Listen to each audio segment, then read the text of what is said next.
Voici les rencontres du Real Madrid au programme pour le mois d'août. Donc tout d'abord un match de pré-saison, ça sera le 12 août, là dans quelques jours contre Tirol. Voilà, ça sera un match amical bien sûr pour se jauger pour la nouvelle saison parce que ça va commencer quelques jours après. Le 19, là c'est un match officiel, première journée de Liga. Le Real Madrid recevra Osasuna au Bernabéu. Donc deuxième match les gars, ça sera un déplacement au Real Oviedo. Qui est cette équipe? C'est une équipe qui monte. C'est une équipe promue, ils montent en première division, donc déplacement. Et le 30, ça sera Mallorca. Puis après, ça sera déjà la première trêve internationale début septembre. Donc là, sur les trois rencontres de Liga, c'est simple. Il faut prendre 9 points sur 9 possibles. On va parler cette fois-ci du jeune Endrick, un travail très dur et pleinement concentré sur son plan pour réussir du côté du Real Madrid. Rien n'a changé. Il veut convaincre un Xabi Alonso qu'il peut contribuer à l'équipe première saison prochaine.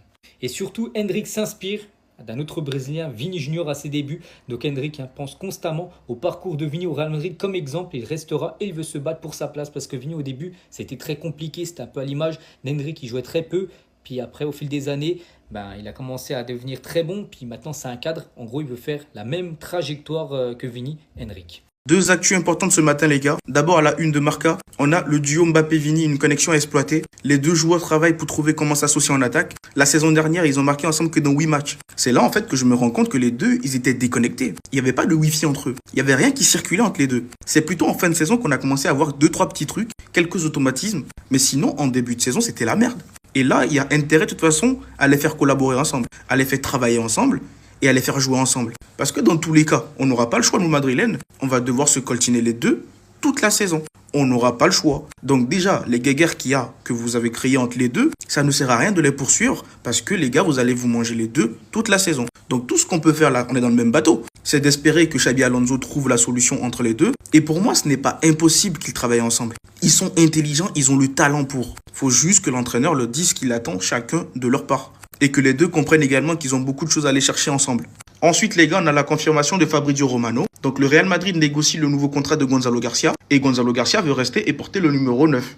Hendrik, lui, apparemment, il n'a pas demandé le numéro 9. Il veut rester avec le numéro 16. Donc, Gonzalo en a profité pour réclamer le 9. Et je ne pense pas que le club va pas lui donner. Il va le prendre et puis voilà, c'est tout. Et là, j'espère qu'on va pouvoir vite le prolonger parce que ce mec-là, il va être très important. Surtout qu'on sait que Hendrik, il ne sera pas là. Apparemment, Hendrik sera de retour après la première trêve là, de la nouvelle saison. Donc, il sera là vers septembre là-bas. Donc, une fois de plus, Gonzalo sera très très important pour nous, les gars. Bref, n'hésitez pas à me dire dans les commentaires, les gars. Est-ce que pour vous, on peut réussir à faire jouer Kylian et Vini ensemble? Sans oublier de me dire également, est-ce que pour vous, Gonzalo Garcia va marquer le coup au Real Madrid avec l'emblématique numéro 9? Aïe, aïe, aïe. Voici la question qui fait diviser les supporters du Real Madrid. Est-ce que la connexion entre Vinicius et Mbappé va-t-il fonctionner sous Xabi Alonso la saison qui va commencer? Pour ce qui me concerne, moi j'y crois à 1000%.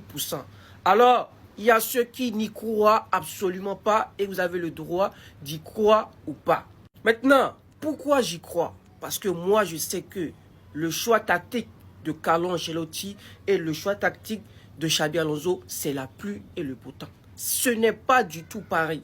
Carlo Ancelotti, lui, mettait plus l'accent sur les individualités.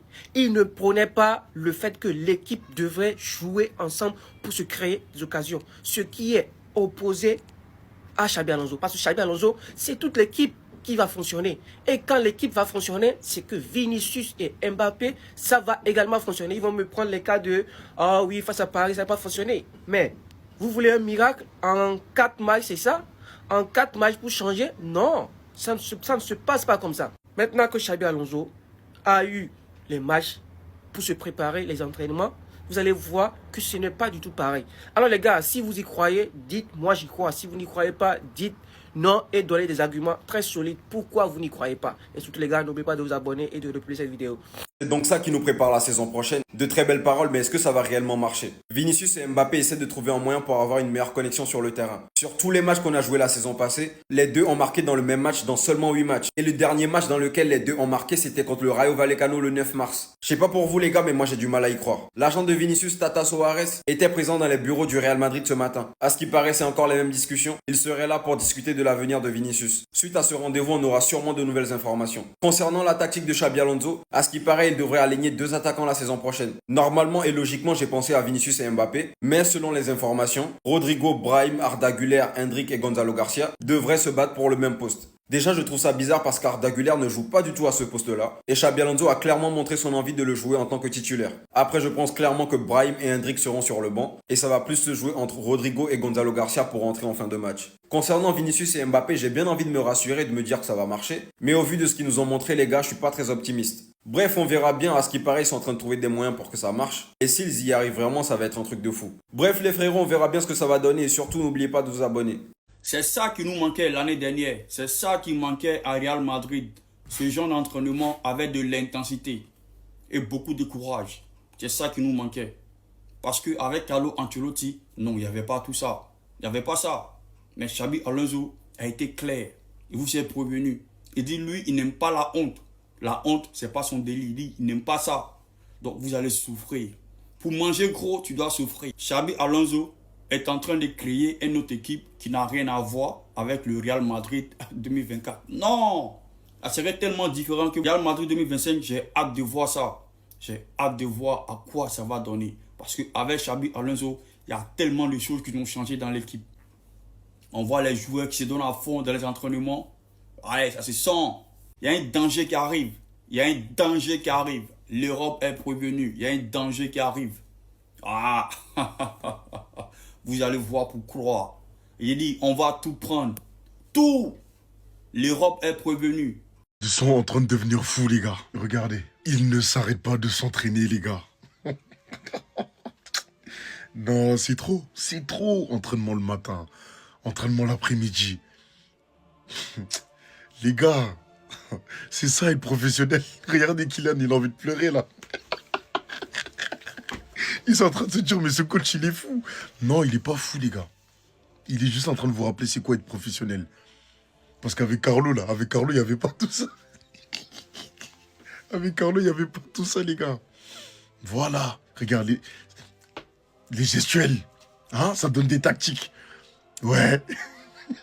C'est très bien. C'est ça qu'il nous fallait. Il sait qu'il y a énormément de travail à faire. Donc il perd pas son temps. Il essaie d'optimiser au maximum les entraînements. Il vous a déjà dit, hein.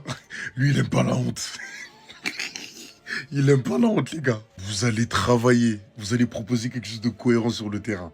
Voilà. En tout cas, il y a des joueurs qui choquent à l'entraînement. Comme Arda Güler, par exemple. Son niveau physique s'est rapidement fait sentir. Dès les premiers entraînements. Le staff technique est impressionné par son attitude. Mais ça m'étonne pas, le petit, il a faim. Il a faim, il sait ce qu'il veut. En tout cas, bon courage. Parce que ce gars-là, il va pas vous laisser respirer.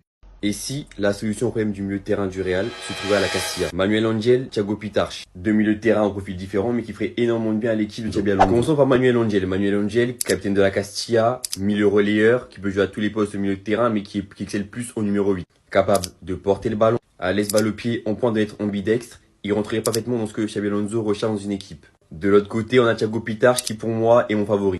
Il a une très bonne qualité de passe, il est très agressif sous porteur du ballon, capable de gagner beaucoup de mètres, balle au pied.